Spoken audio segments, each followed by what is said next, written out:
inline and in person. Oh, okay. Mix of both. Who was here last time? And Google Anti-Gravity, like the agent, like IDE. No, no, no. I mean, oh, I mean because when I was here it was 2024. Three. Or at the So 2025. Did you guys have a Grafana in France? no, I don't Okay. think so. Test. 1, 2.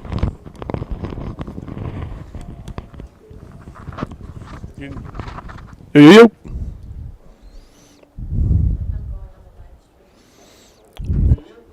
Cool. It works.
That shit's working. What's up, everybody?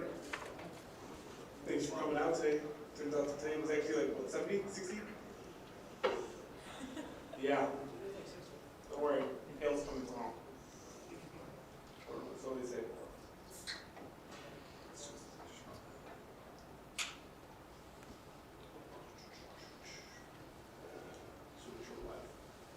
Cool. If folks are on the live stream, you can go ahead and just give me a thumbs up. If not, I'm going to be checking the chat here throughout. But before we start and just do our formal intros, I'm going to introduce Safa and Ali from the Grafana and Friends community. So, Safa?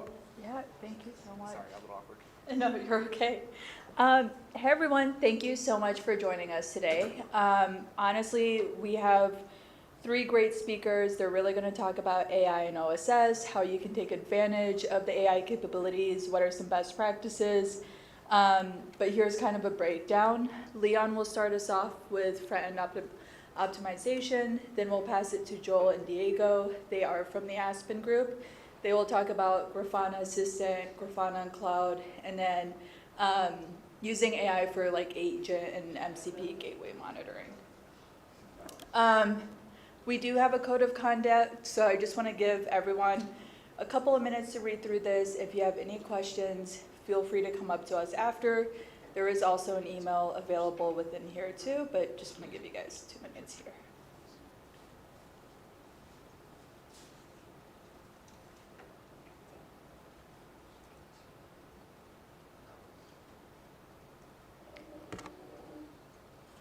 Okay. And then kind of talk about some upcoming events, right? We do have GrafanaCon in Barcelona. I know April, it tends to be at the start of Q2 for a lot of people, so if you want to have an excuse for a vacation, feel free to scan that QR code. And then we do have another event here on June 4th. It is going to be GrafanaCon, but more for like a localized event. So if you want to come back, if you had a lot of fun, definitely recommend that as well. And then last but not least, we have a lot of OSS users that are experiencing a lot of growth. They don't want to deal with the maintenance. If you are interested or curious about Grafana Cloud, what it can provide you, please feel free to scan this code. But I'll go ahead and pass it to our speakers. Thank you so much. Cool. All right.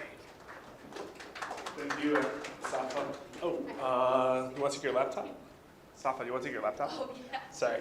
Might need that, Yeah. right? So this is a kind of a joint meetup where, as you know, we also are the GDG community. So here are GDG. We are all friends here in the Chicago community. We're all here to make Chicago an awesome place to work, do cool things. So thank you, Grafana, for again the sponsorship and the partnership. So always happy to be part of you guys.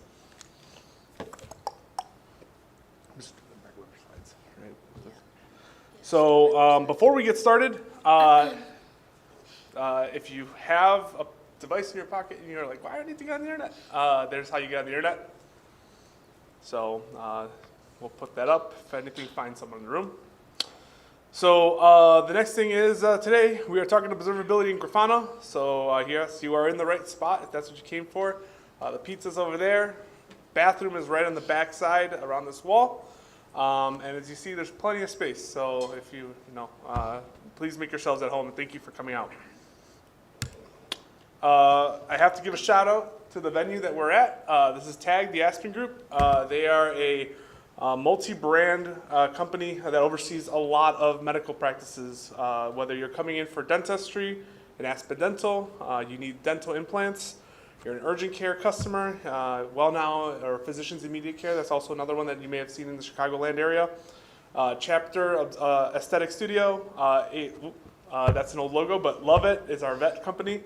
And Motto are clear liners. So yeah, thank you again, TAG, for allowing us to host in this beautiful space. Always a pleasure. Follow us on X and Twitter, GDG. There you go. We also have our own code of conduct. Take it. Sure. As always, be excellent to one another. A diverse community learning from one another is important here. If you see something, say something. We will not tolerate any harassment. and practice saying yes and to each other. Aim to add to the conversation and learn more from one another. Okay, yeah. And if you're interested to, know more about it, we're going to be combining our GDG Chicago and our GDG Cloud Chicago groups. So we'll be doing more cloud work as well, on top of our AI and developer work and presentations that we do. So you can check out both of the meetups, but I think we'll be having just one soon. So look out for that. And we have Cloud Next coming up in April 22nd to 24. Again, we'll head on down there and bring back what we learned to share to you guys. So be on the lookout for that meetup as well. Yeah, that was good. I think last year we got Logan and a few Yeah, people, so, we got a good group last year. We get some heavy hitters from the Google community. Yeah. We bring it back. So if you can attend in person, if you're going to be there, find us. They also do have it online, I believe, too. So if you do want to as well watch it from your house or with your friends, go for it. RSVP online, and look out for our connect on this. Noise. And Thanks for coming out. Sorry. So. too soon for that. No, yeah. Cool. So with that, we are going to get started. I am going to kick off on just some general topics. Let me get situated here. Boop. Boop. Come on. Presenter mode. Do it. Nope. That's not what I want.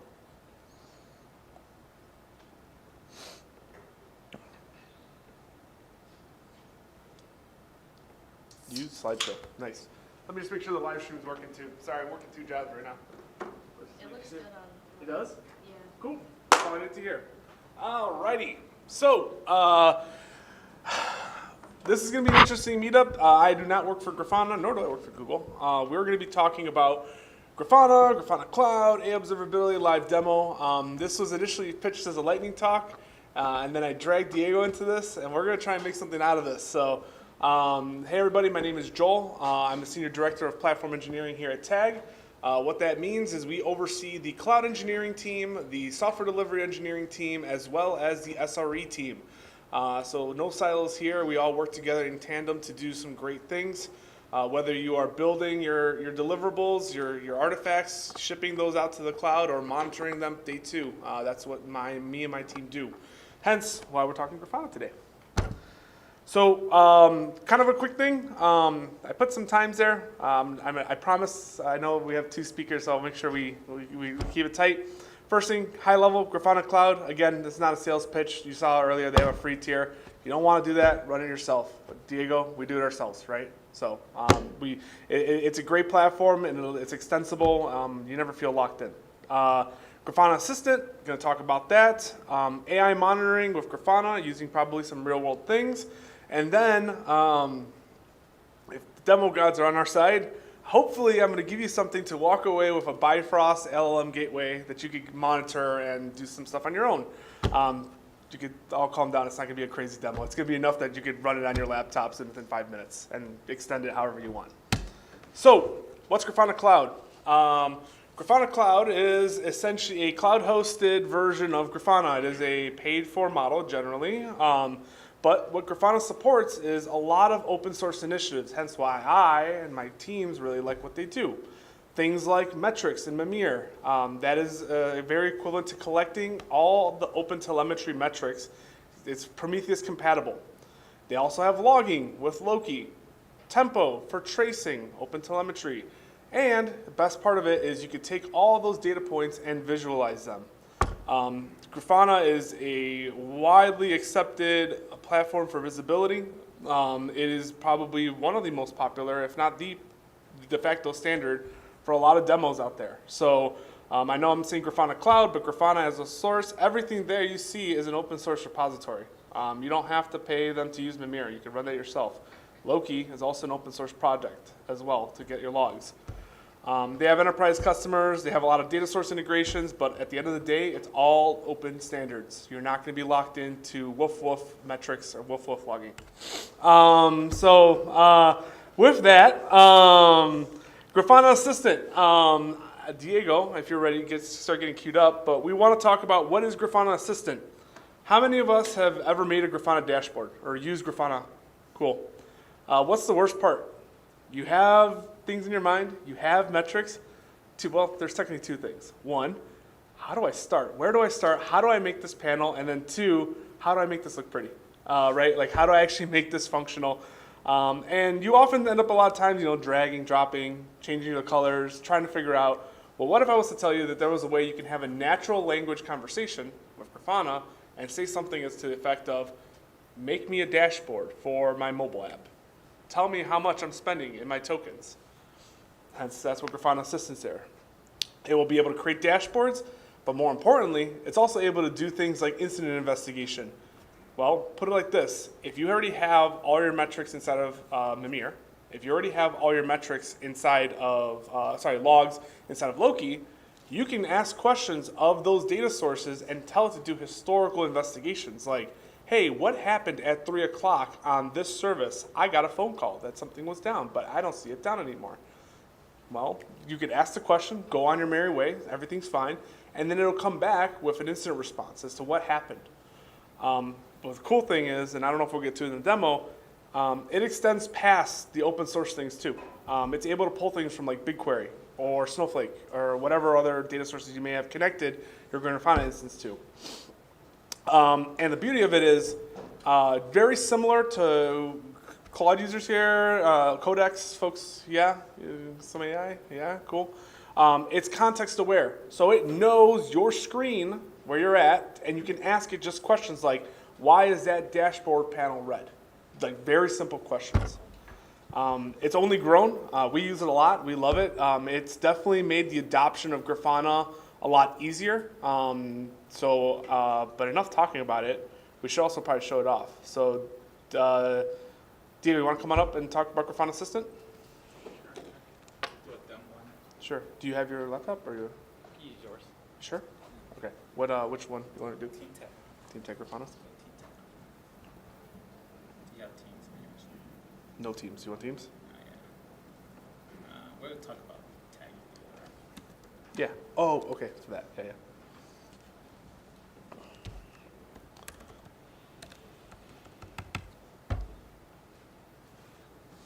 Cool. Take it away, Diego. Alrighty, can you hear me? Yep. I'm Diego, I'm the staff SRE here at Aspen. So we're gonna give a quick demo on how the AI system works. So how'd you get to it? So this is our homepage. You can see we have a nice homepage here with a nice banner right there. Definitely not built by AI. Anyways, so how do we get to this assistant that Joe's talking about? So just click on this little star right here. Now what? So let's ask it, show me full dash.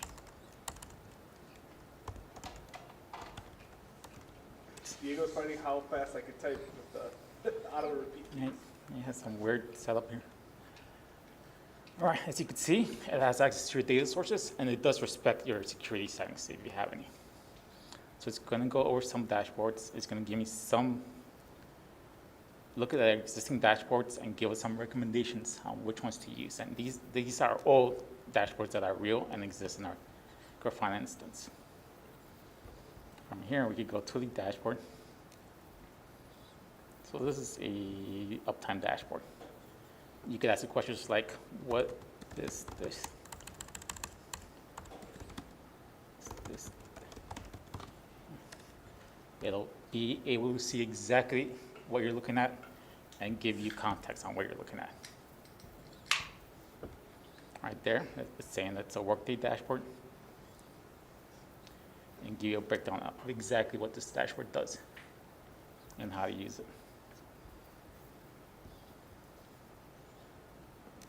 All right, so let's go even a step further. Let's make our own dashboard. So using this, let's say prettier dashboard. Let's see what it does. I haven't tested this, so this is a Demo guys. demo. Again, it'll, You forgot the most important statement. Make no mistakes. oh, there you go. right? Don't make it so it doesn't look like Yeah, it was make no created by a. mistakes. So right now, it's looking at the data sources. It's deciding what to do with these data sets and creating a brand new dashboard. Right there. It'll take a bit, but as you can see, it's doing everything from looking at your data sources, deciding what data sources to use, what data sets, and what type of dashboards to use. Okay. It disconnected. Oh, there we go. And again, this is all AI driven. I'm not doing anything. Look at that.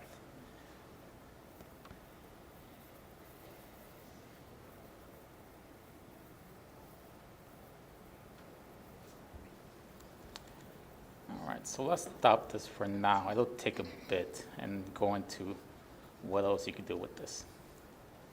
So Joe says something about investigating. So Grafana has a feature, Grafana AI has a feature that lets you do deep dive investigations using your data sources. The way it does that is by spawning multiple agents. And let's see how that works. My agent.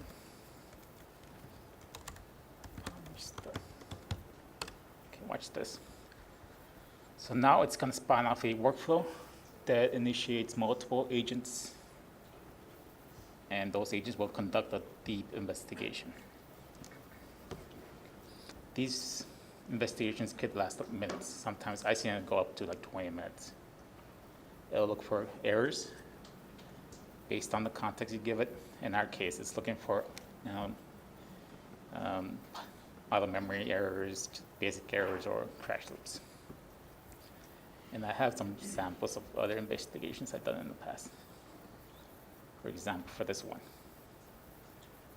we found crashes in prod.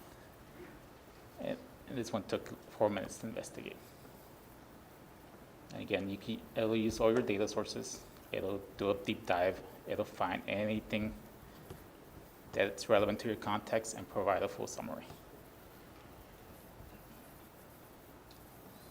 All right. And I had and again, we had some examples here.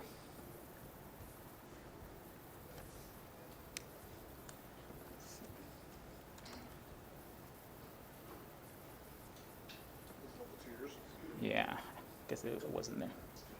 So right here, like I said, it's spinning multiple agents that are looking at your metrics, your logs, and any other relevant data.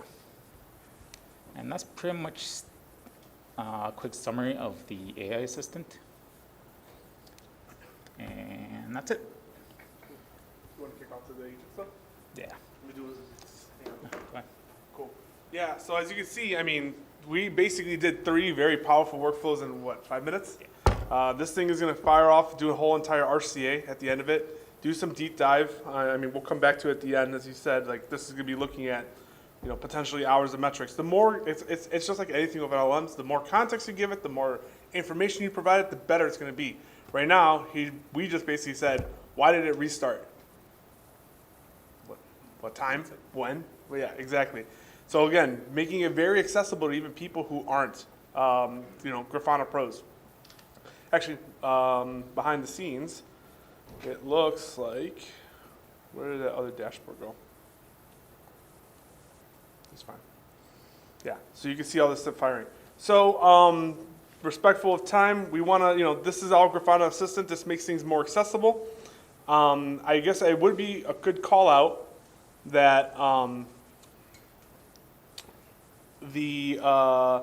Grafana does have an MCP server. So if you are using Claude or OpenAI, you can actually connect this to your actual local setup. So for example, let's see how well it's going to be.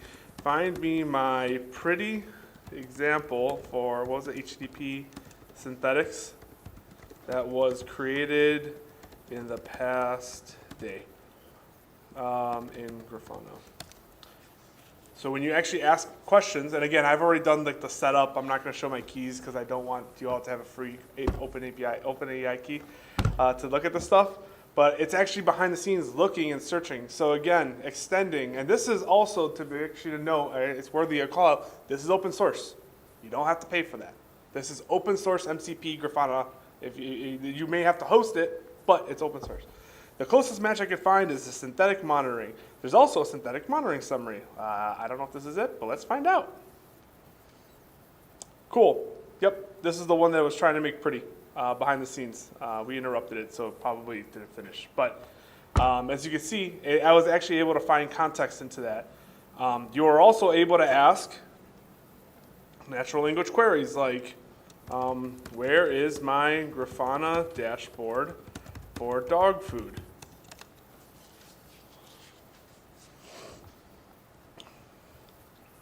It's able to find it, give me a link, open the link,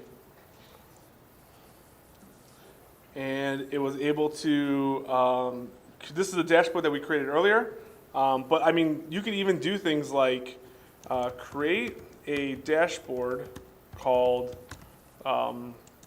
meetup 3 demo today for my important Kubernetes microservice called dog food in the called delivery eng dog food.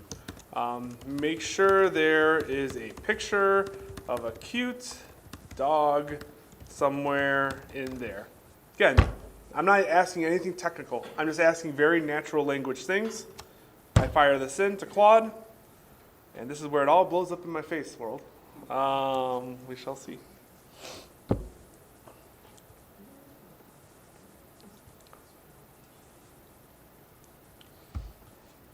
Cool. So it's going to create or update a dashboard. Again, we're shifting gears a lot here, but while this is working, you can see that the no restart event detected for dog food agent. No pod restarts happened for dog food. This was in this last 6 hours of investigation. Written very much like a root cause, if you will, right? And it can also tell you like what it did and how it branched out. So it's a little hard, but you can see the request came. There was CPU throttling. There was readiness probe failures. You can see a timeline of events as well. If there were alerts, you would also see it in there too. All right, new dashboard. I don't know why it pooped the images here, but I hope that they ended up here. Oh, there it is. I guess, yeah, that's a cute dog. Again, you can see here things like live, delivery eng. This is stuff that would have taken us hours, minutes. I mean, not that hard to do Grafana dashboards, but like this being a live trend of showing the status of my application, this looks like something I could just take into a meeting. Like oftentimes I go into calls where people are, we need to see visibility into something before you think about a strategy. Now you could ask a natural language query, and that's just me one-shotting prompts. Imagine I put this in plan mode. Again, I'm going to talk into a little bit of an AI Grafana team. Imagine I said, I want to create an enterprise portfolio for all my Kubernetes services. Here's how they're structured. There's 3 namespaces. You can start building your kind of framework here too, right? So you can see things like memory, CPU, how many pods are running, again, without any changes. So the beauty of this is, and why I'm highlighting this is, yes, I talked a lot about Grafana Assistant. That's great if you're a Grafana customer, but if you're not, and you're just an open source user like we are, and we have been, and we also are a customer, check out the MCP server. It's very powerful. Cool. So the next thing is, this is great. So we've been talking a lot about Grafana, we've been talking about this, but what about the real world? What about agents that are out there? How I have agents, I want to monitor it. Well, the beauty of it is as long as you're emitting standard OTel metrics, and I'm not going to go into presenter mode because we're going to talk about it. You can measure things like LLM response times, throughput and availability. You can measure cost, because a lot of these LLMs cost money. Don't be like people who don't secure their keys. And that's why we're talking about Bifrost and like LLM today. And you could also measure model drift and things like that. So I'm going to probably ask Diego to come back up. Do you want me to pull Taggy? Sure. What do you want me to do? Or do you just want to show the dashboard? Teams? Boop, boop. Taggy. Cool. There you go. Take it away. So tagging, like Joe said, how do you monitor What is tagging? agentic workflows? What is tagging? Taggy is a bot that lives in cloud run GCP and it interfaces with MS Teams. So you talk to it directly. It's actually an agentic workflow or platform that hosts multiple agents that interact and talk to each other through the agent-to-agent protocol. But that's not important. No one cares about the technical stuff. So I guess what? it's important that we made this, right? This is in-house. This has open telemetry instrumenting. This is all 100% in-house. So you interact with it using Teams. And hopefully it's working, because I haven't checked. Again, this is using Vertex AI, running in Cloud Run and GCP. Sorry, 1 second. Type it to some. There's a taggy chat. You already have it? No, I meant the, Oh, you don't want it? Yeah. Okay. All right, so as you can see, it replied to me. So what does it do? Well, it talks to other agents, and it knows how. So let's ask it for any web dashboards. What this does is it'll send a message to the main bot. That bot will use the Vertex AI to decide which agent to pass this request to. In this case, it'll use the Grafana agent right there. It'll send that request, and then the Grafana agent will use the MCP to talk to Grafana and return a response to that agent, and that agent will return a response to this tagging bot agent. All right there. It's a little slow right now. We haven't used it in a while. All right there. It'll give me a list of web dashboards. And all of these are real web dashboards, as you can see. I'm not going to show that, but there you go. So that is tagging. It's an agent-to-agent platform. So what does that have to do with monitoring? Well, how do you monitor this stuff? Well, you have to instrument it. And for that, you have to make logs, metrics, and traces. In this case, we're measuring the message throughput, LLM latency, token usage, which is very important for these type of models. As you can see, it tells you exactly how many tokens were used, which agents are available, and the usage of those agents, including the logs, and more importantly, the telemetry. And this telemetry actually includes stuff like the prompt itself. Look at that. And it knows of the user making the request. And that's how you monitor agentic workflows. As far as the code side, we're using the official Hotel SDK for Node.js and emitting logs, traces, and metrics. And that's pretty much it when it comes to monitoring. I just wanted to show an example of how to monitor these type of workflows. Cool. Very cool. That's it. Cool. Thanks, Diego. But wait, there's more. I told you this is going to be a little bit of a roller coaster. You thought, oh, this is going to be boring. This guy's just going to talk about Grafana, Assistant, and MCPs. Come on, let's go. Nice work, Diego.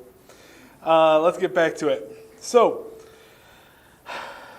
let's talk about AI gateways and your apps. Who here runs an AI gateway, knows what an AI gateway is? Any show of hands? Me? Okay. So why an AI gateway? Let's talk about it.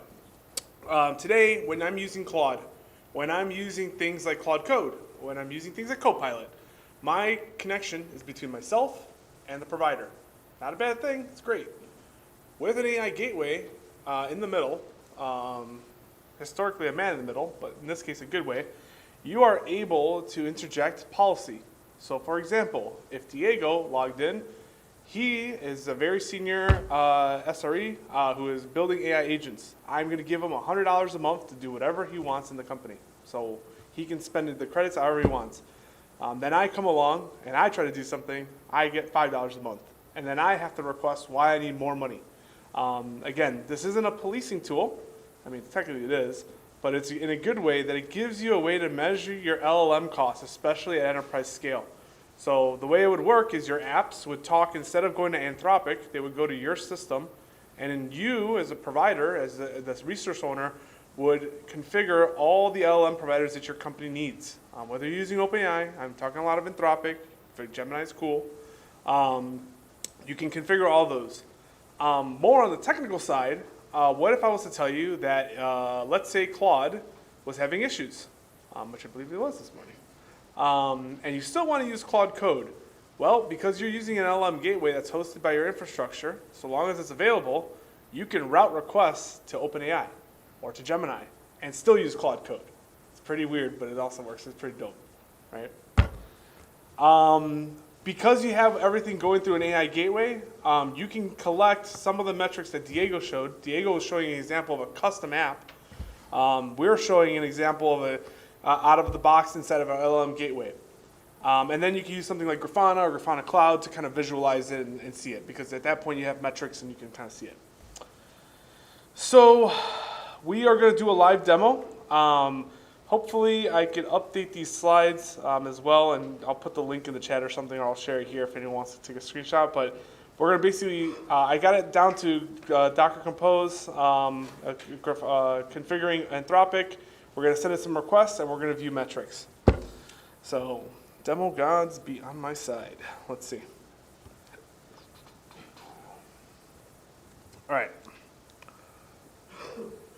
Let me find my screen. I can close this. That's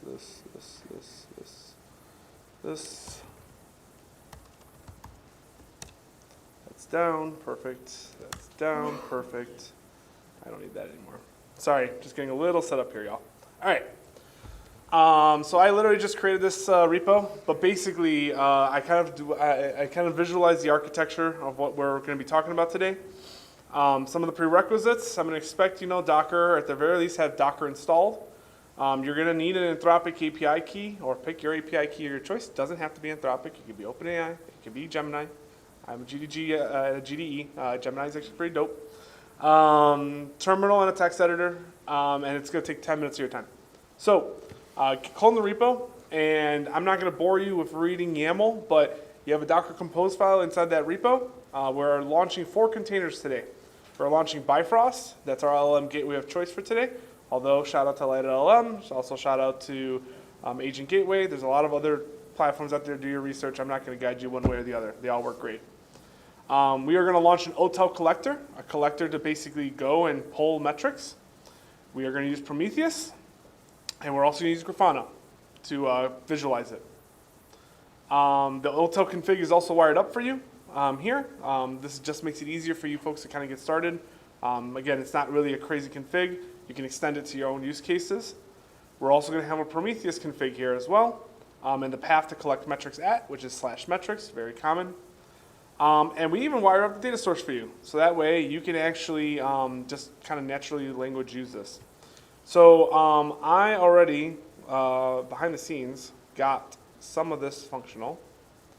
If I could find my ghosty. Cool. Clear. So I'm going to do Docker Compose up because I want to just run.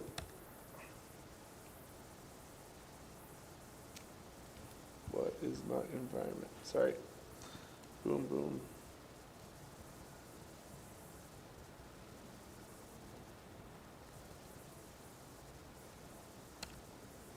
Okay. Docker Compose is up, so now that means I should be able to do a few things. I should be able to open up my Bifrost. Great, cool.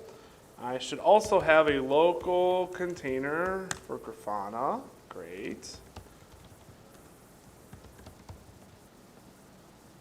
Don't worry, the secret password just got leaked online. Cool, that's all good. It's all local, so. Cool. So you start up the stack, you run Docker Compose PS, just make sure everything's running, all right? This is kind of bread and butter Docker. From there, you launch the UI and you configure your providers. I am not going to leak my Anthropic key, sorry y'all, if you're watching online. But you can come in and go ahead and create your providers in the UI if you are not a command line person. So you just go into providers, and you could literally add a new provider and pick whatever you want. Gemini, you want to use Mistral, again, they don't care. You want to use Vertex, you want to use Foundry, you can do whatever you want. Pick your provider. I created one today called Meetup. Again, I created it before the call because I knew they want to put the key out there. From there, where did my window go? We are going to make sure that that provider is configured. So I'm going to open a terminal.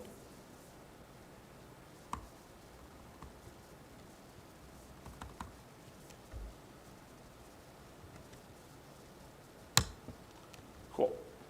And you can see that I got a response. I see all the models that are configured. I configured Haiku, I configured 4.1, I configured 4. Basically, there are Anthropic models in my environment now that I can talk to. Great. So all I did was AI Gateway, vendor. Nothing crazy. Well, let's fire a request. We can take this, I put the curl in here just for something simple. We could come in and post a response of explain observability in one sentence. If you could read JSON and your eyes aren't squinting because it's so tiny, you can see in the payload that comes back, you can see somewhere in here, observability is the ability to understand what's happening in a system by examining its external outputs, typical logs, metrics, and traces. You're probably wondering, like, well, that was pretty short. The reason for that is because in my initial curl to that LLM gateway, I told it I only want 100 tokens. I could also control it and say, hey, give me an answer in 500 tokens. And maybe Grafana observability. Again, this isn't really the main thing for today, but I'm going to demo it regardless. So it's going to poop out something here, hopefully soon. And it gave me a response of Grafana is an open source observability platform that lets you query, visualize, metrics logs. Again, not really, this is like kind of the behind the scenes JSON-y stuff that y'all can clean up and make pretty into UIs and stuff. So that works great. So I'm going to generate a little bit of traffic so we can actually see the metrics and data points. So I made a script that just basically keeps asking, like, what is the request number? I don't know. It's just something to fill in the void just to generate some data. I could have told it to name its favorite dog. So I'll do another one just to make sure it's kind of costing running. One more.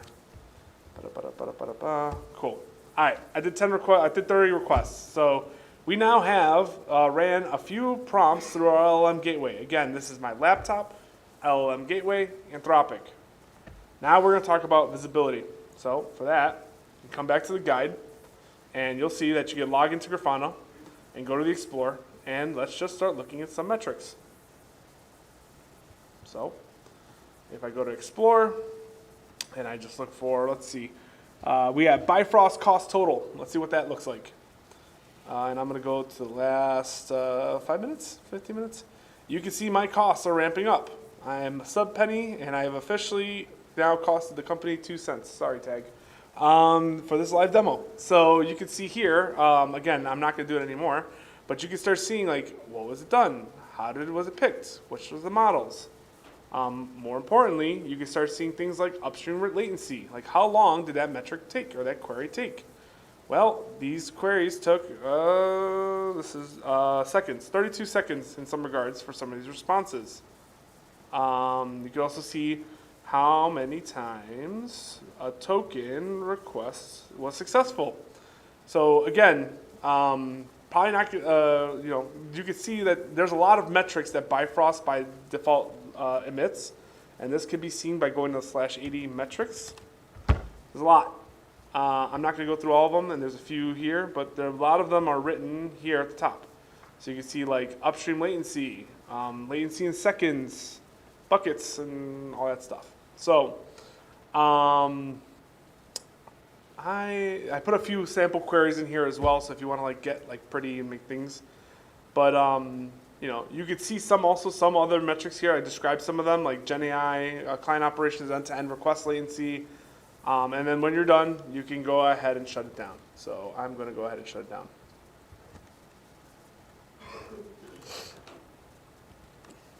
Oop, sorry, wrong window. Boop. Stopping. So at a glance, we basically just walked through and, sorry, trying to wrap up here. In about 5 minutes, we set up a LLM gateway.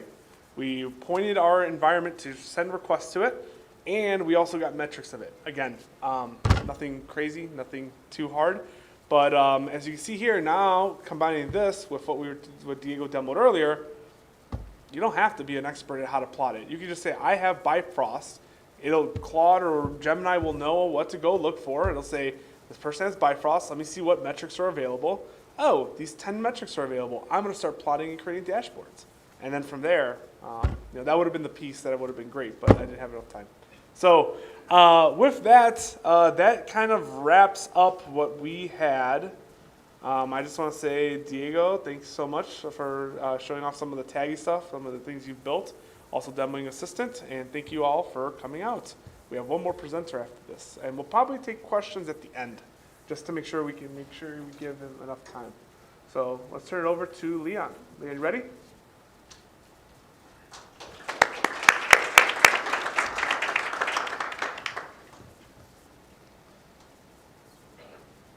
Cool. Ishima, what do you got? Yeah, actually. Two. Let's plug you up. Man, I don't know how to follow back-to-back live demos. Yeah, I'll let you go first. You did all the MC stuff, though, so there's no way, okay? I got you. Boop.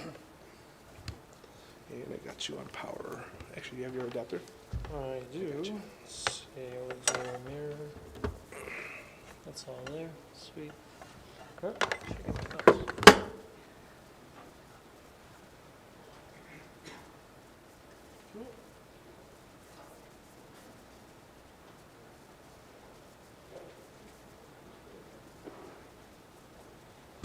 So, let's see. Joel already had you raise your hands for who uses Grafana, so he kind of ruined my joke because I was going to ask the same thing. And then I was going to say, notice I didn't raise my hand. I don't actually use Grafana. It's kind of weird, right? Because I write code for a very small part of Grafana visible, but small. So I'm going to talk about something pretty different. I don't think that you will necessarily find it useful, maybe just interesting. So I'm going to talk about how we use Grafana, or how we use AI in Grafana. And this is going to be just through my small window. This isn't going to be comprehensive at all. So I'm going to skip this because you already know what Grafana is. The part that I work on is that yellow bit most of the time, is the actual panels, the visualizations. You already know what Grafana is. We have apps, data sources, panels, viz, and theming extensions. So it's pluggable. So this is me. I started OSS in about 2010, fighting Internet Explorer 6. I survived it and still am doing it, so that's something. So in 2019, at my day job, which was Radiant Floor Heating Manufacturer, I was doing various like e-commerce AdWords analysis, and I needed to plot really a lot of points. So being a web dev, I'm like, okay, I need something to plot 100,000 points all at once. So I wrote like a prototype of a fast chart, and I posted it to Hacker News because it ended up being pretty interesting, I think, but minimal. And it got to the front page, and then Grafana at the time, they were looking to replace their charting library because they were looking to introduce low latency streaming. So over WebSocket, about 50 milliseconds. Previously, you could only refresh it about 5-second polling intervals, right?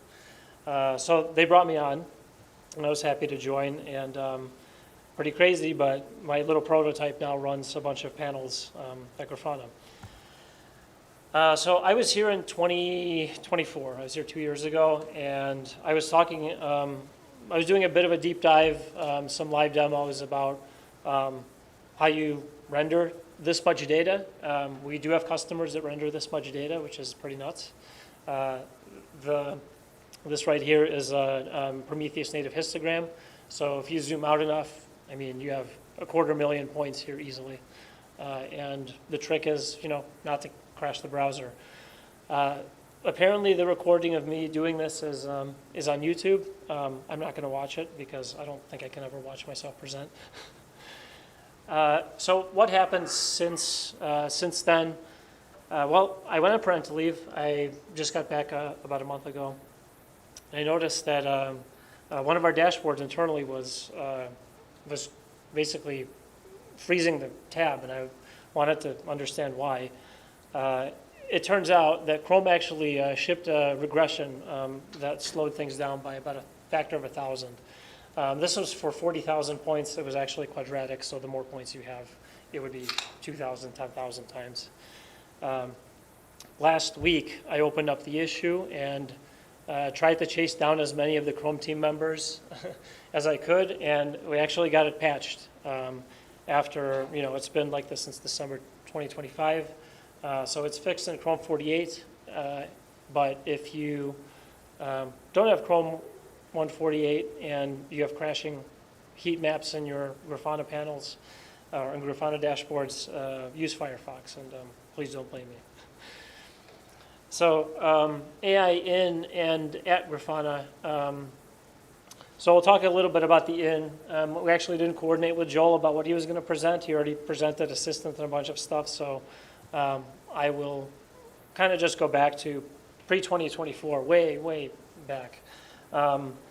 We've always had traditional machine learning, right? So it's statistical models that allow you to do anomaly detection, alerting, forecasting, scheduling, capacity planning, all that stuff. So we've had this for a while. This was before LLMs were a thing, or when they were still kind of toys. They weren't super useful. In 2024, I think kind of early, we started playing around with, I think this might have been the first visible LLM integration that we had, is generate a description of a panel or of a dashboard. They did okay, and we also tried to generate dashboards themselves. That didn't go so well. They couldn't even put together really valid JSON, never mind JSON that actually follows a schema. So I think that kind of got put on the back burner, and in 2025, LLMs actually got useful. So we started, integrating stuff. Grafana Assistant is one of those things that you just saw a demo of. It could explain profiles, traces, panels. I've never personally used it actually until recently, and because we started integrating it into the panel, so you can hover over it and you can have a little assistant thing on there. I clicked it and I asked it, I said, explain this trend. And it did really well, surprisingly well. And what's cool about this is that this is a huge unlock for accessibility. Because typically, if you have a trend line like this, how do you explain it to somebody who's vision impaired, right? You could write some code that could explain, this, but you get something else and you got to write a new piece of code. There's not really one solution, but it seems that LLMs do really well with this. So that's pretty cool because we have to stop thinking about, okay, how do we, turn this into a table of, 1,000 rows and try to, good luck with figuring that out.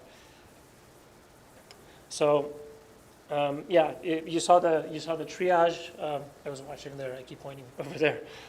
You saw the incident triage and root cause analysis that Assistant enables. So I'll spill the beans a little bit because this is already an open source, and if you really watch the Grafana repo or Grafana org repositories, you'll see this. But what Joel is trying to do is doing actually AI observability of AI agents, and this is specifically what's I think we're calling it Sigil now. I was calling it Sigil before I saw the presentation of it. You could go here and explore it. I don't know enough about it to really talk too much, and I'm pretty sure that in a month or so, you can watch a GrafanaCon keynote, and they're going to go into a lot of detail about it. So at Grafana, using AI, we're starting obviously to use it for authoring code, PR reviews, filling gaps in test coverage, tech writing, and a ton more stuff.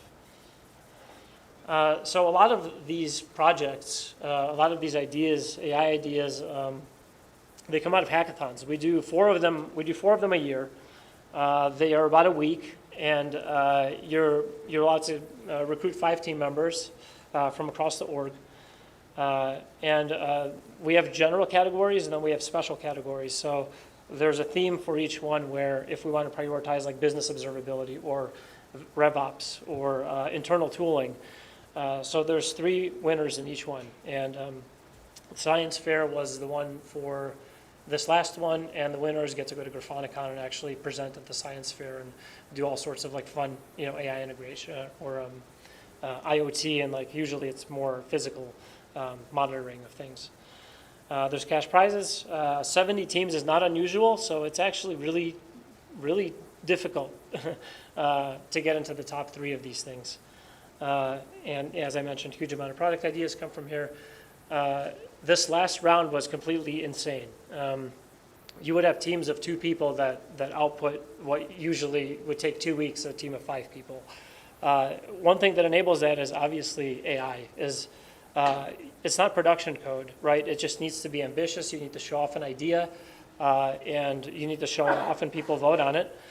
And so this has been a really huge unlock.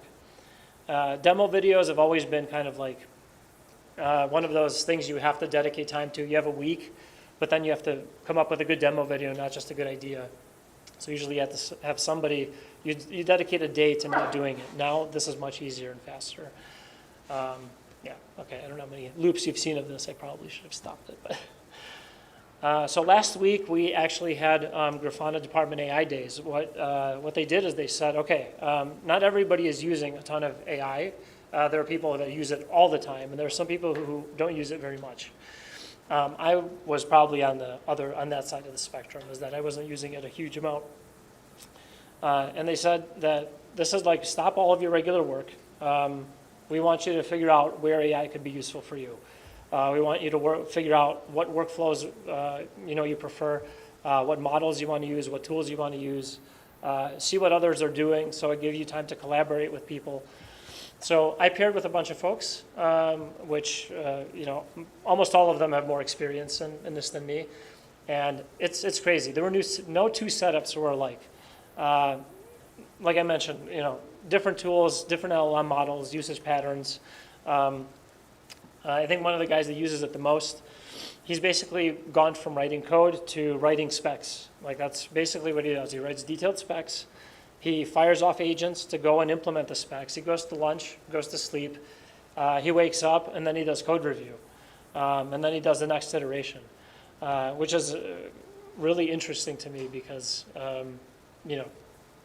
it's completely multi-agent setups. I think that same with agent teams. I think I saw a little bit of the Grafana system where they had different personas for the agents that do different parts of the same task. So you could have an architect role, a senior engineer role, and then a QA role, and they would all do like code review of each other.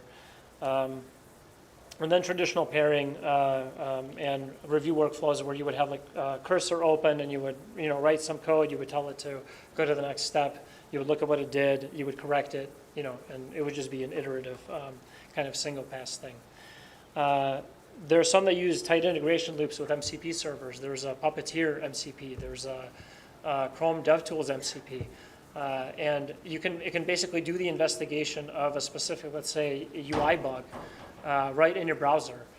So it will open it up. It will open up a source code.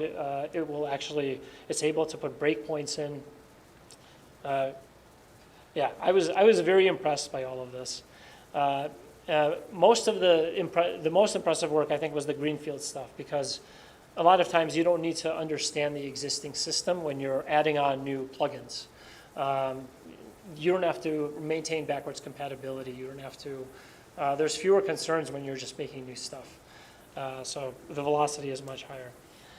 So AI and me, There's a pretty good article that came up on Hacker News not too long ago. It's called "I'm Okay Being Left Behind, Thanks." Kind of a summary. I recommend reading it. I think it's by, let's see, this is going to kick me out or not. Yeah, Terrence Eden. So the TLDR on this, oops, is that like if something is truly revolutionary, you don't need to be first to not miss out on it, right?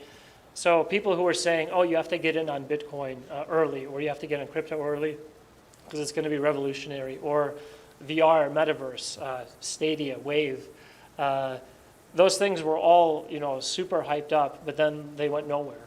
From my perspective, I come from like the JavaScript land, and if you know anything about it, there was a whole period of framework fatigue where there was Vue, React, Angular, there was a ton of other ones, and you don't know who the winners are going to be. So I think that there's some benefit in kind of waiting to see where things settle out, because just keeping up with the pace of innovation right now is a job in and of itself.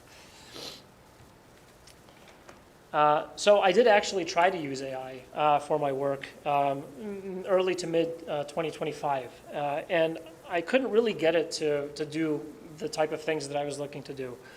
So we were looking to optimize the table panel for hundreds of thousands of rows. You need to do virtualization for that. And if the rows have different height text, or if you have text wrapping, all of the rows are going to be, you need to predict, you need to measure how much text is going to be in there without actually rendering the text. So I came up with this approach. And I asked one of my buddies who's in LA now, he is also an engineer, probably better than I am. And he's been using AI for a while at that point. And I said, okay, look, I wrote this thing, and it's kind of neat, and it's 10 times faster than the next fastest thing that I found before. Can you ask AI to reproduce this, or can you ask AI to write the same thing without pointing it to my project and see if it could do it?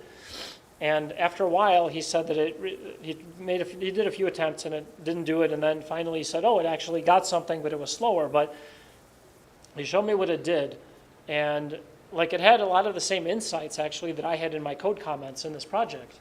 I'm like, oh, that's really, really fascinating. Like even though it's slower, it actually did the same thing. Then a few hours later, he texted me. He said, well, I looked at where it got this information, and it got it from your project. So I basically took my code and made it 100 times slower. There's another one I tried.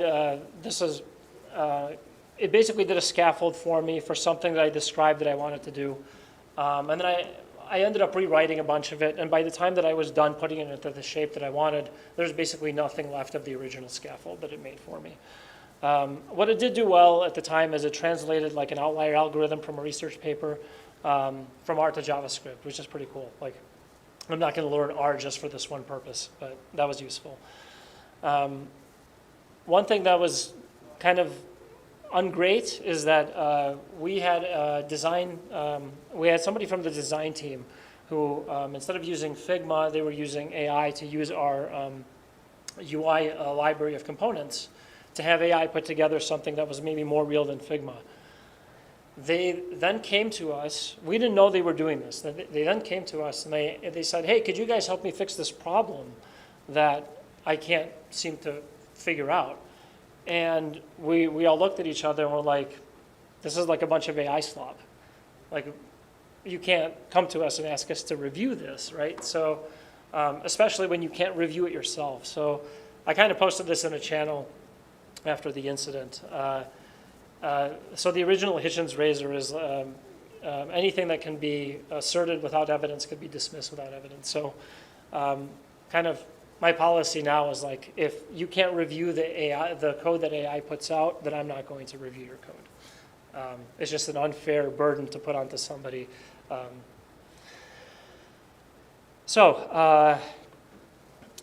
During these AI days, I thought it was a good opportunity to revisit what we could do for maybe targeted tasks.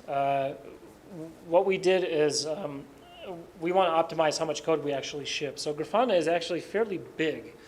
I was going to show a whole bundle of it, like a whole visualization of it, but it's pretty dense and hard to understand. So we have a bunch of app plugins that we have in cloud. So we have like Incident, we have IRM, we have On-Call, we have Assistant, there's probably 12 or 15 different plugin teams that work independently on plugins that then we ship to cloud. A bunch of them are closed source, they're not available in OSS. But the way they're structured really impacts whether or not they load with a dashboard, even if they're not related to a dashboard. So it's very tricky to structure that entry point. So the entry points for all of these plugins are called module.tsx. And they're usually maybe 50 lines of code, maybe 100. They're not very complicated, but if you don't structure them right, you could basically pull in your entire app into a dashboard and you're not using the app at all. So every dashboard you load is going to load this plugin behind the scenes. So in 2026, we started with about 13.5 megs of unused app code when you just load a dashboard with nothing on it. And the thing is that we already went and we did this in 2024. We went to all of the plugin teams and we went through this guide that's linked here, and we helped them optimize their entry points. And we got it down to about a meg at the time of unused code, which I thought was pretty great. Since then, we have been, a bunch of apps have merged. Some of the apps have been restructured. We have a lot more apps now. So we're kind of back to where we started. And back then, the process sucked because we needed to basically go to these teams and say, hey, look, you guys are loading your plugin during, dashboard load. And they don't really care. They don't have the capacity to work on that always because they work on the plugin. They're working for the people who are using the plugin. So for them, it doesn't matter if they ship the entire thing because that is their entire world. But for us, like, we see all of these plugins being loaded simultaneously. So it was really difficult to get capacity to actually have somebody work on this because you have to go through and do very detailed investigation. So we had to do this again. Except, what was different this time? Well, we have AI. What we ended up doing is we ended up taking that guide and we ended up making a Claude agent skill for it. So now, this time when we approached these people, and some of them were the same people and some of them were new people, we said, hey, you want to point AI at this and just use this skill? And it was a night and day difference in what we were able to accomplish. What took 6 months before, we did in 30 days. I think today is day 30. So in 30 days, we went from 13 to 4. There's still some work to do because the IRM plugin merged with a bunch of other plugins together. There's a bunch of restructuring they're doing. We do measure this stuff. We actually measure an empty dashboard load. It seems nuts, but this rewrite, this improvement that we did, reduced the JavaScript code a lot, the tab memory, and we took the boot time down by 2 seconds, which might not seem like much, but if you're on a slow device, if you're on in a cafe using Grafana, I do that sometimes, you really notice a difference in downloading less. So yeah, that's the lightning talk. I would do more if this was a dev conference, but it's not, so.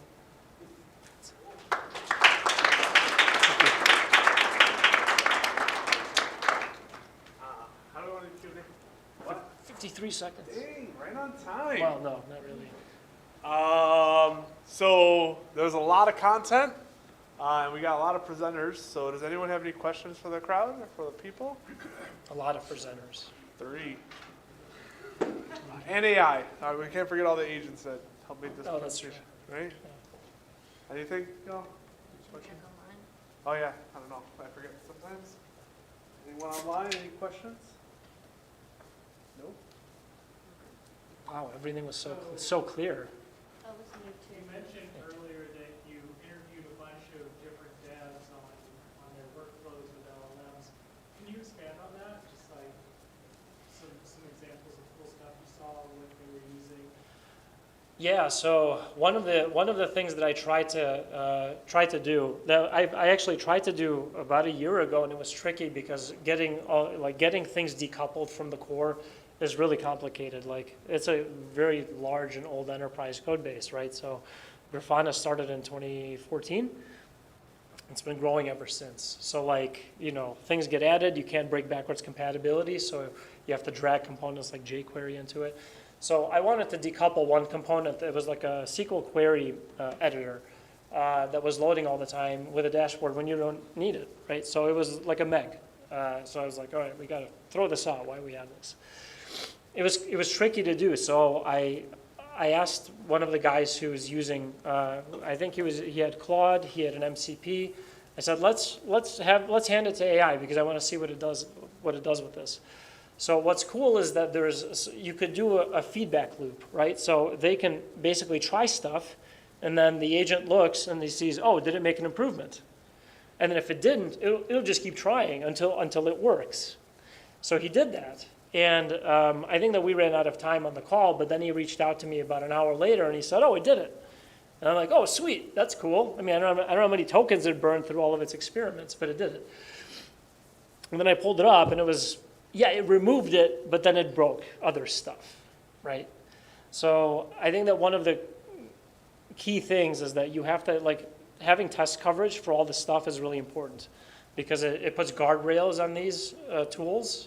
So when they iterate and they try to implement things, and this is also possible for performance-related things. So if you have performance metrics, I actually have a slide here that was just other stuff that I could talk about, but so auto research is one of these tools. Is that there's a study about how they use this they plugged it into a loop and they took a code that has been super optimized by hundreds of engineers over 10 years, and they pointed this loop at this code, and it found another like 50% improvement because there was some bug that nobody found.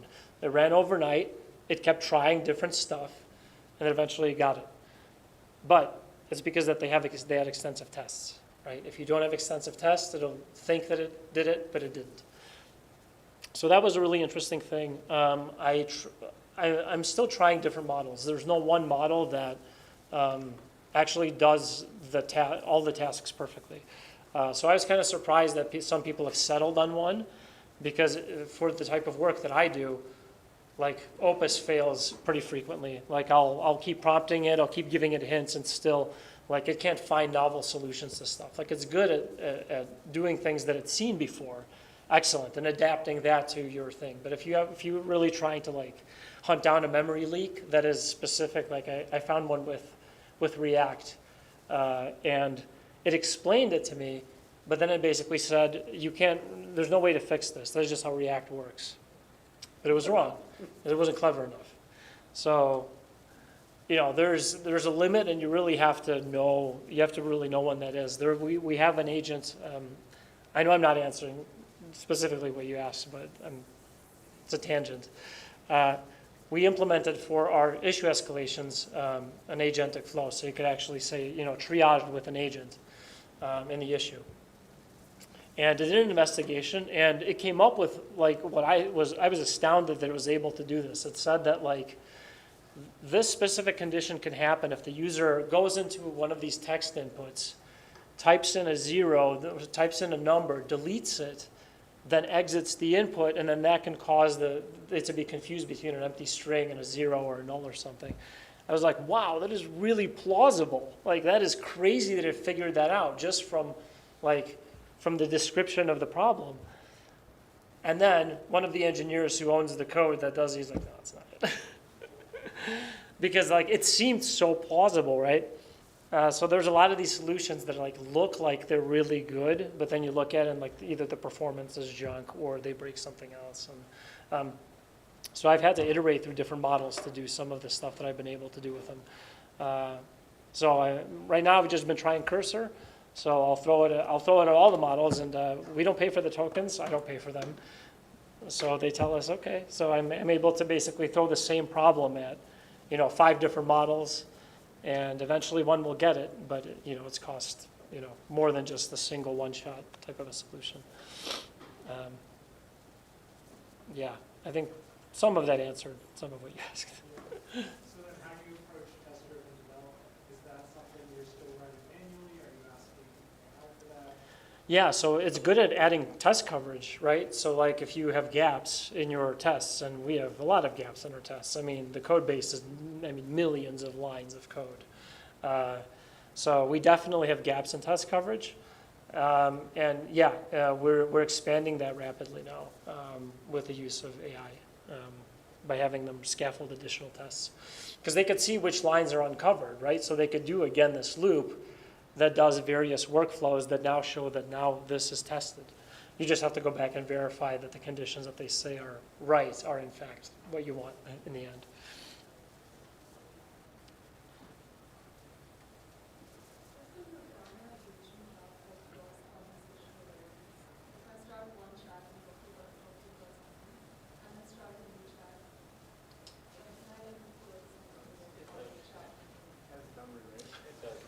They'll know better than I do.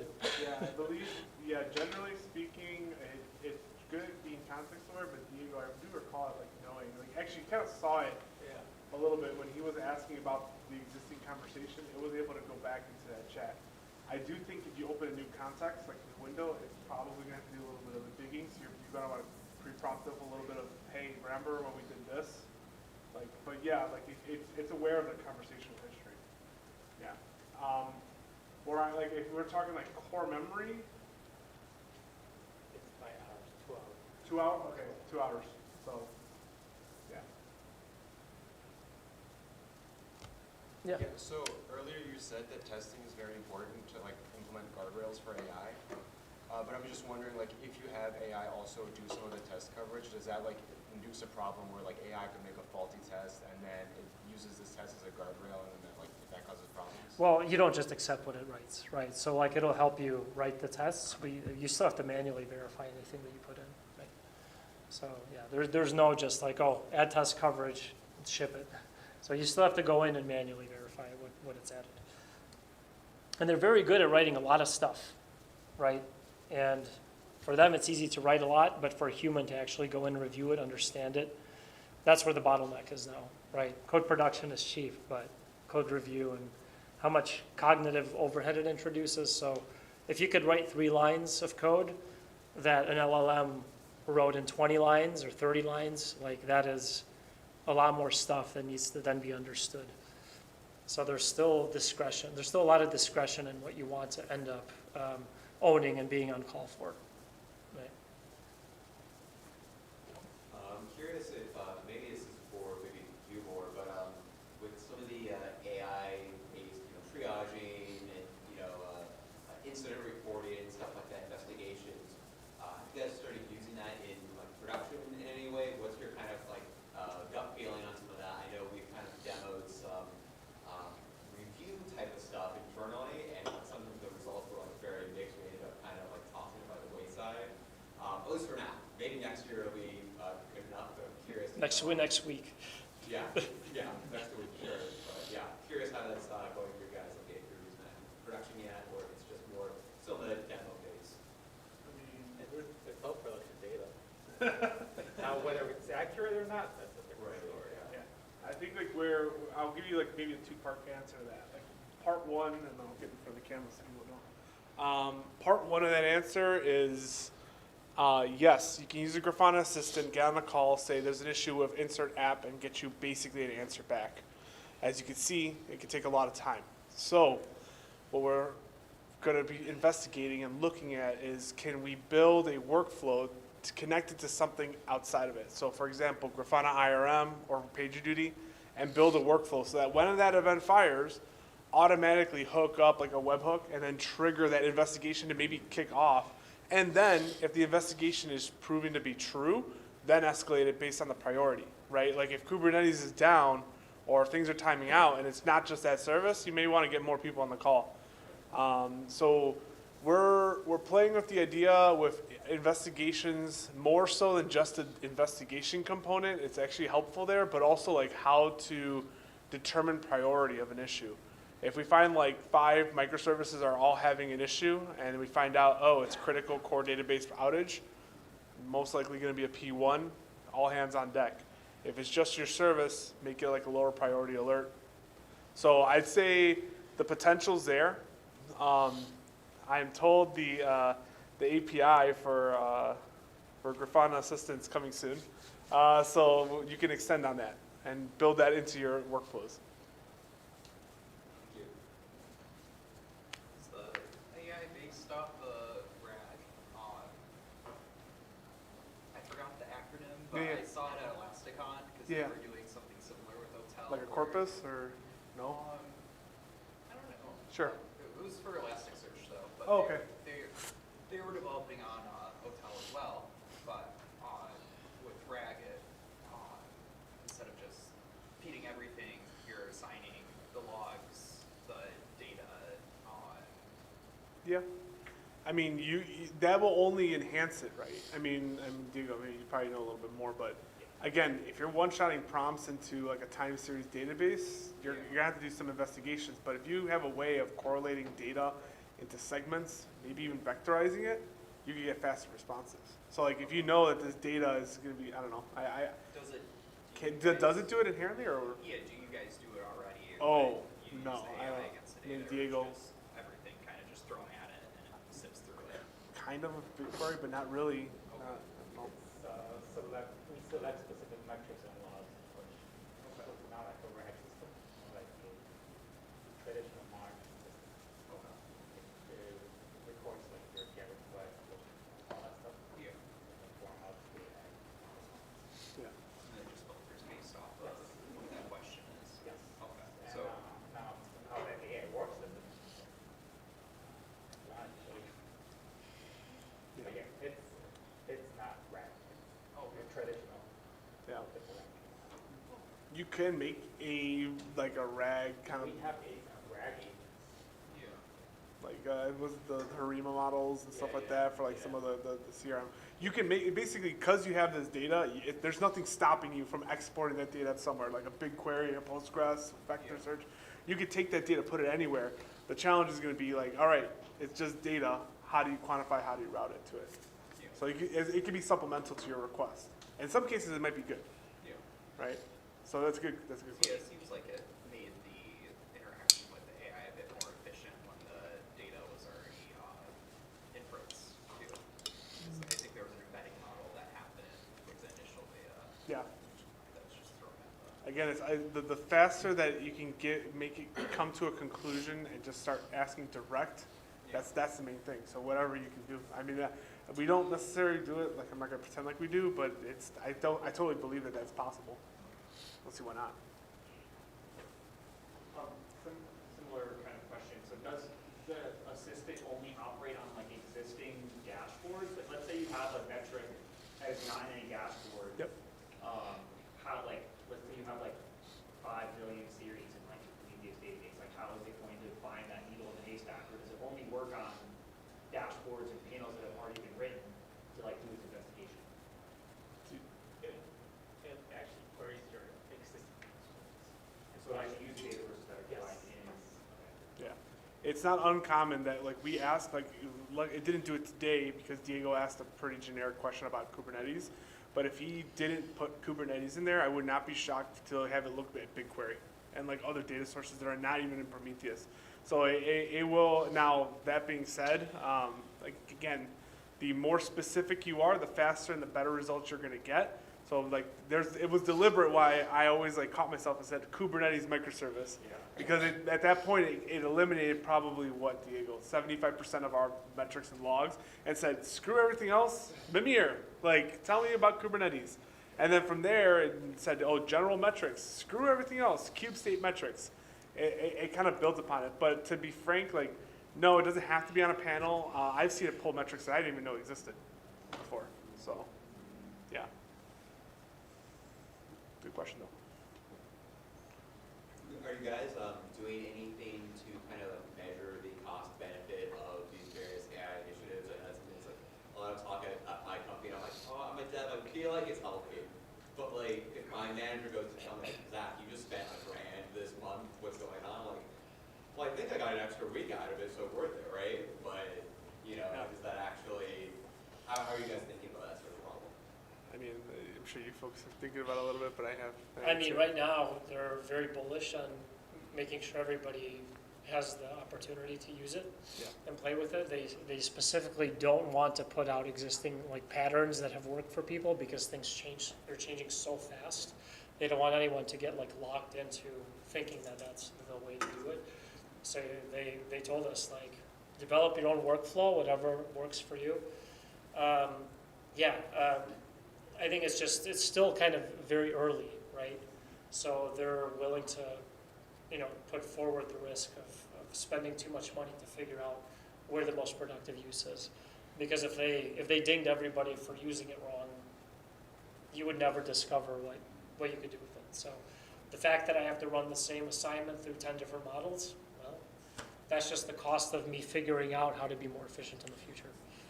Yeah, at least for me, externally, because we are kind of a company adopting AI, in many ways too. For us, it's very similar.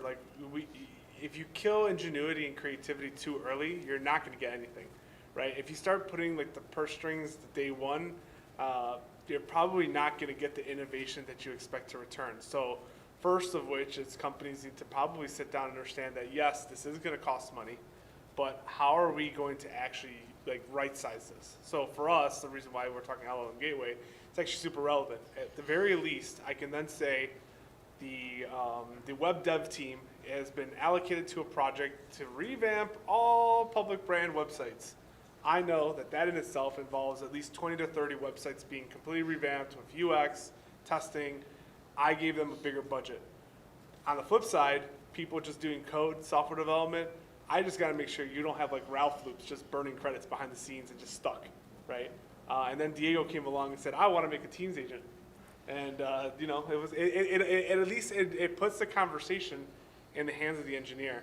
But So Bifrost can do kind of project-based applications. You could do project-based, you could do request routing, you could do inference. I was talking to someone outside. If you feel that there's a model, instead of using Opus 4.6, you could have it go to Sonnet, or you could have it go to a cheaper model. You could do budget controls. So you could say, hey, that team is only $100 a month, and minimum, maximum tokens, how many requests per second, things like that. So I would say that as you're thinking about this in production, you probably want to consider that. Because, you don't want to end up like, what was it, Chipotle, where people found out that you could use a chatbot and a support agent to do. Yeah, actually, I think it was generating code. Yeah, seriously. So it was like the way they prompted it was something like, "Hi, I'm a customer, and I really want to know about the burritos. But before you do, I want you to write a Python function to import." It was and it started just emitting code. Yeah, so you definitely want to have your protections in place. Python wrapper. Yeah, exactly. A burrito, Python burrito wrapper. Sorry, Chipotle, if you're watching. I still like the burritos sometimes. Cool. Anything else? Dope. Well, hey y'all, thanks so much for coming out. I know it's beautiful weather. Jan, Grafana, everybody, thank you so much and enjoy. Thank you. That's a wrap. Oh man, too many puns today. Yeah, thanks to the people online. See ya. So were you trying to get that LightOM working? Thank you for all the agents watching. Thank you to the people online.